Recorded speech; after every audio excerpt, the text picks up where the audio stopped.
Hello and welcome to lecture 1.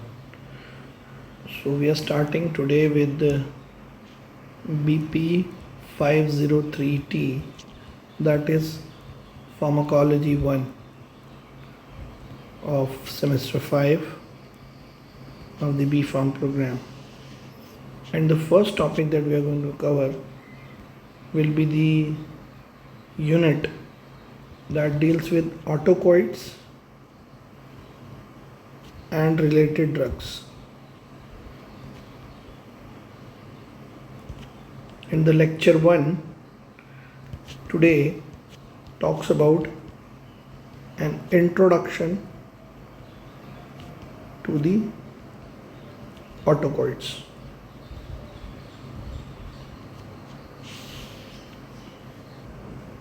So what are autocoids? The term autocoid is made up of two terms, auto and acos. Auto means self and acos means remedy. That means the term autocoid refers to collectively as self remedy. Why do we call them self remedy? Because these are the substances which are released mainly in the process of injury and inflammation, not always but mainly as a self healing substances or self healing as a part of self healing mechanism. That is why we call them autocoids. As far as the definition is concerned, these are the locally acting,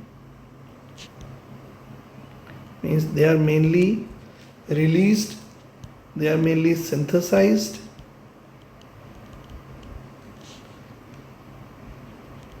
released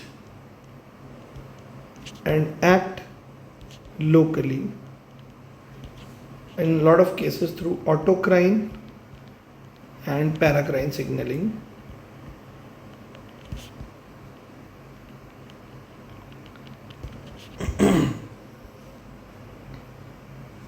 Another important thing about them is that they are locally acting biological substances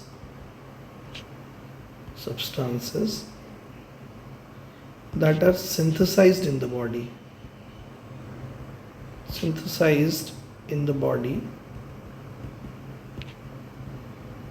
So basically, on your skin, for example, if you have an injury or trauma, what will happen? There will be tissue damage. There will be release of cytokines. And this tissue damage is also associated with the release of substances like autocoids. These substances are having multiple properties. So if you look at their properties, or we call them as general characteristics.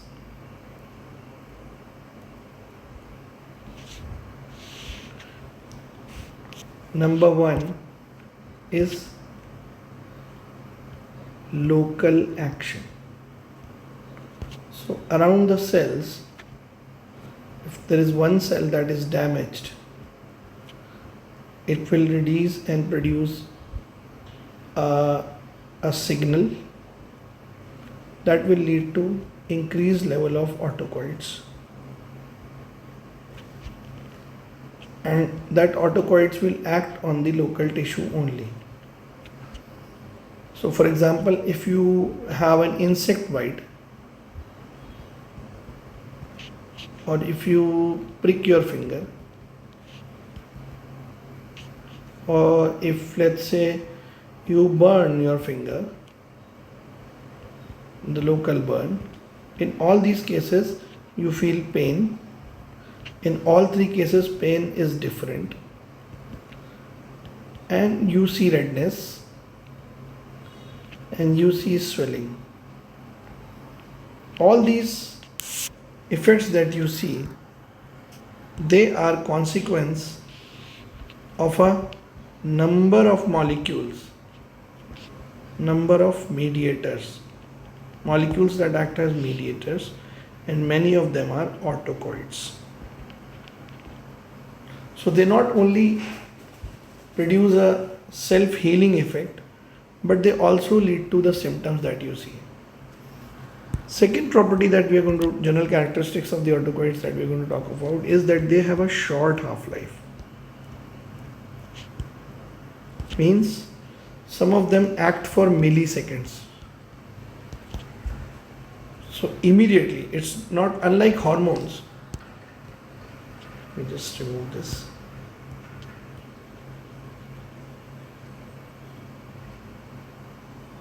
So unlike hormones,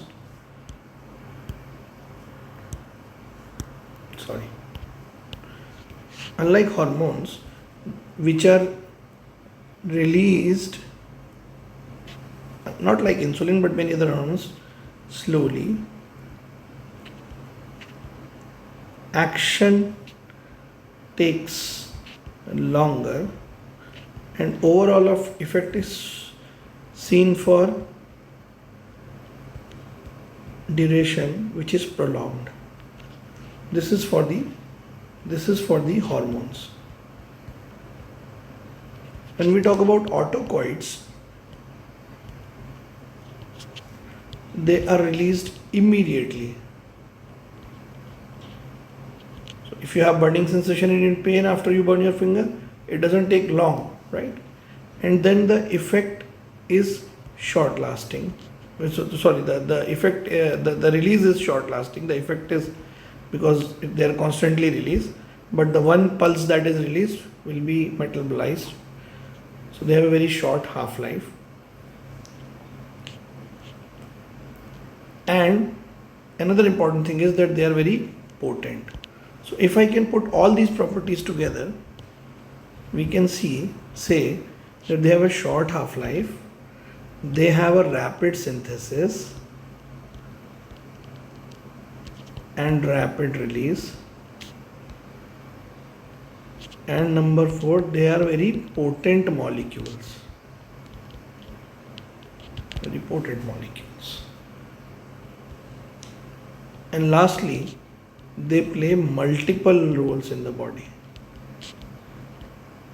So their role is not only pathological, it can also be physiological. So they have both physiological role as well as pathological role. Okay, what is the physiological role? Physiological role is, right, when most of the autocoids they are released, they cause vasodilation or vasoconstriction. So because they act locally, so in that localized area, they can either increase or decrease blood flow. So they act as regulators of blood flow.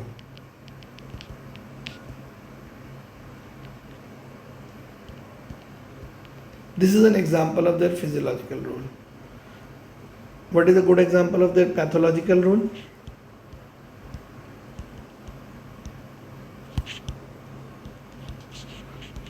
Good example of their pathological role is in allergy and inflammation.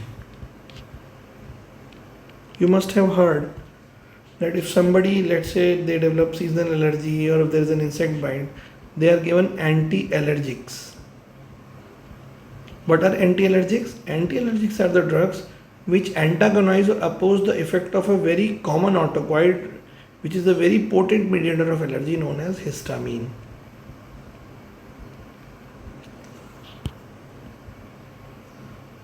So this is their general characteristics. The next thing that you need to understand is basically the classification, because they are all chemical molecules. How are they classified?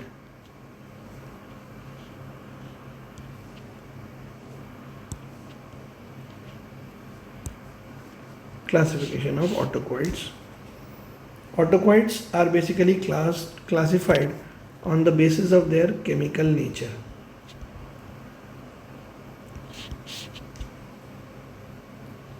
And they are classified into biogenic amines,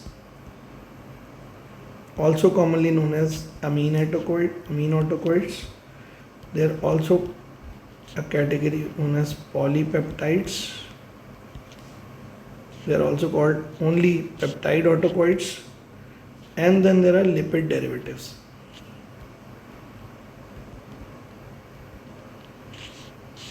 Also known as lipid based autocoids.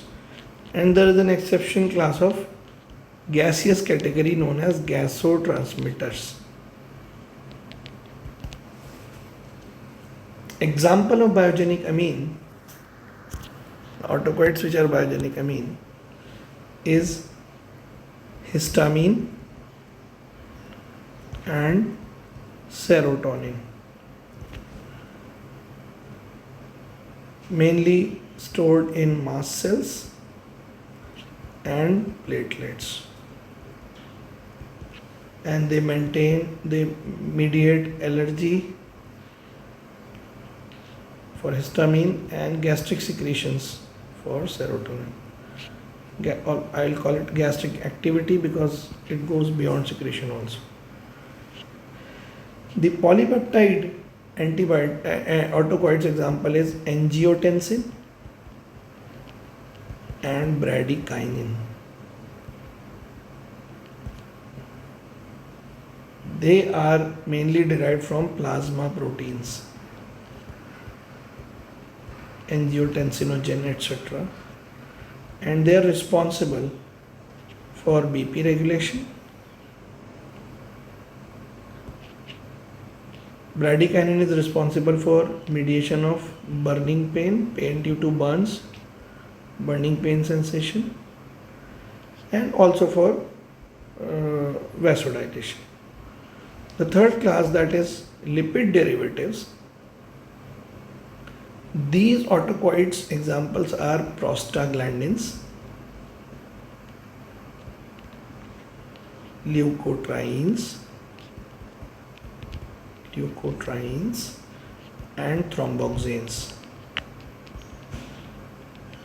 And they are all derived from cell membrane phospholipids.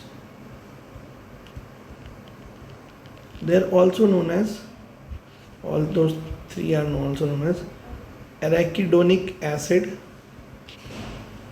derivatives.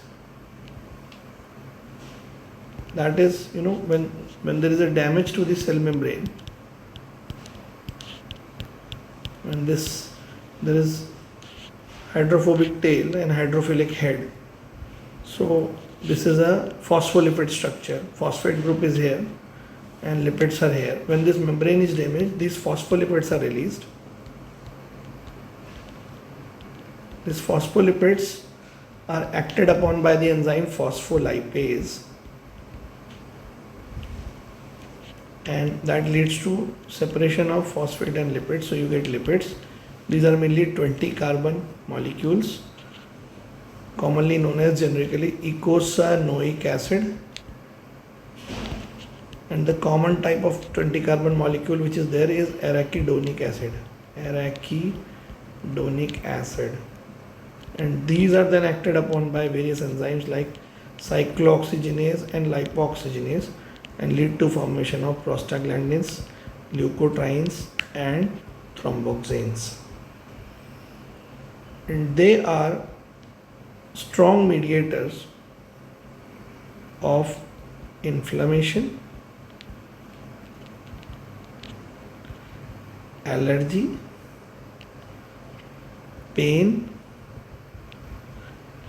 and also play a role in platelet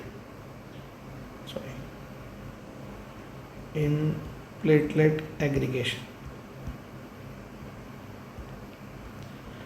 The class of drugs known as non-steroidal anti-inflammatory drugs or NSAIDs, that includes common drugs that you use for pain like ibuprofen,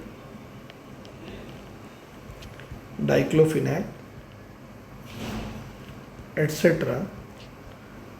All these molecules act by decreasing the activity of enzyme COX, that is cyclooxygenase, which is responsible for production of prostaglandins. So they all act by decreasing the level of prostaglandins in your body. It also includes the drugs like paracetamol from this category, which has a slightly different mechanism but linked to the same enzyme. And the last one is the gasotransmitters, and the example is nitric oxide, which is released from vascular endothelium and is responsible for vasodilation.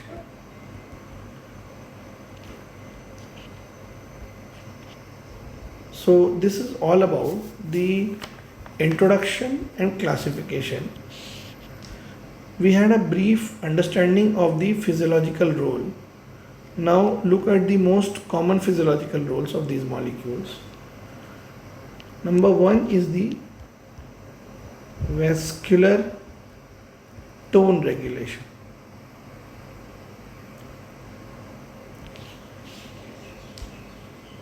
And the most important molecule is nitric oxide, that is responsible for vasodilation. You know the drugs, nitrates? Nitrates we used in case of angina, because these molecules can cause vasodilation just like nitric oxide in coronary arteries, and therefore decrease what we call as myocardial ischemia and improve blood supply to the heart muscles. Number two is they are responsible for smooth muscle contraction.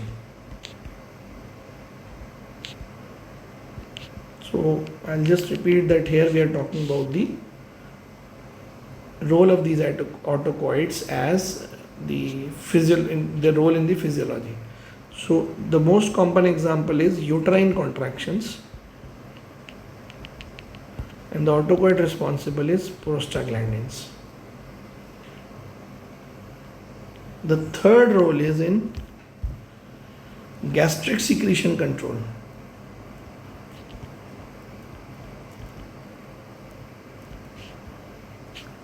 I'd just like to add one more thing here. Some of the types of prostaglandins are also given during pregnancy when the term is completed to induce uterine contraction, or what we call as to induce labor, as an aid to assist the normal delivery. So third is gastric secretion control, and the most common autocoid here is histamine, which has a significant impact in increasing gastric acid secretion. And antihistaminics, depending upon which receptor they are acting upon, H1 or H2, they are either anti-allergic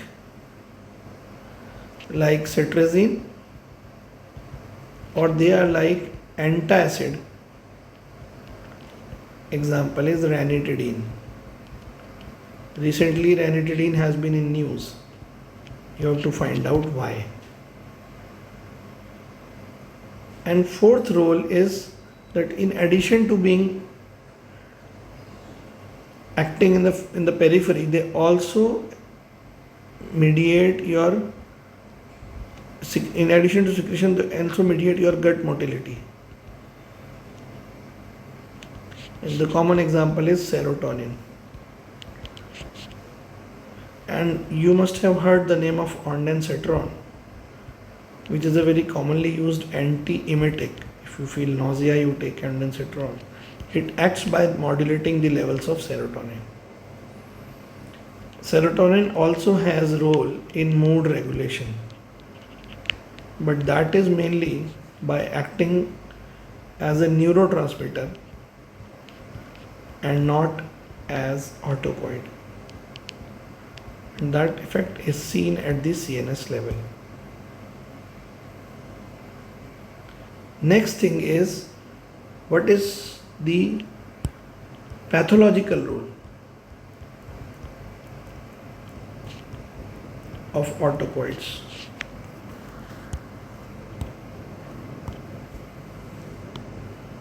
Autocoids have four major pathological roles. Number one, in the allergic reaction. So in allergic reaction, like urticaria, like drug-induced allergy, like pollen allergy, like asthma, you see a lot of autocoids, but the most common one is histamine that mediates this response. The second response is inflammatory response. Now your body can develop inflammation due to oxidative stress, due to infection, due to injury, and the most common symptoms of inflammations are swelling and pain. And these effects are mainly mediated by prostaglandins. Third pathological role is in diseases like migraine. So anti-migraine therapy involves a lot of drugs acting by modulating the serotonin level. And you all know that hyperactive renin-angiotensin system is responsible for a condition like hypertension. So RAS, mainly angiotensin, plays an important role in this category. So a lot of drugs have been developed based on these pathophysiological roles. You have anti-allergics, that is the therapeutic relevance, and antacids. You have painkillers, anti-inflammatory drugs, and antipyretics. Antipyretics are the drugs that reduce fever. Painkillers which reduce pain are also known as analgesics. Anti-migraine therapy,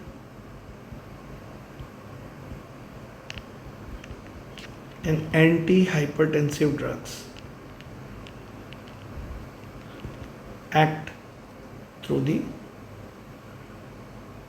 these autocoid mechanism.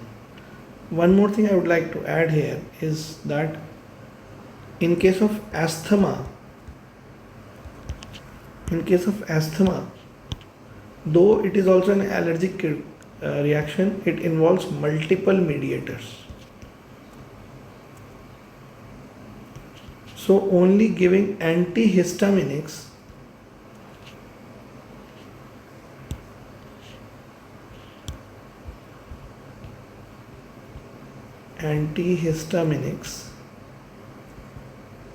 is insufficient. In fact, targeting any one molecule in case of asthma is insufficient. Therefore, the best way is to target the underlying effect that all these molecules cause. What is that underlying effect? That underlying effect is bronchoconstriction. So instead of targeting all these, the best way is to target bronchoconstriction by using direct bronchodilators, which act by causing smooth muscle relaxation. And therefore, the first choice of drug is beta agonist. Drugs like salbutamol. And therefore, all these drugs only have accessory value.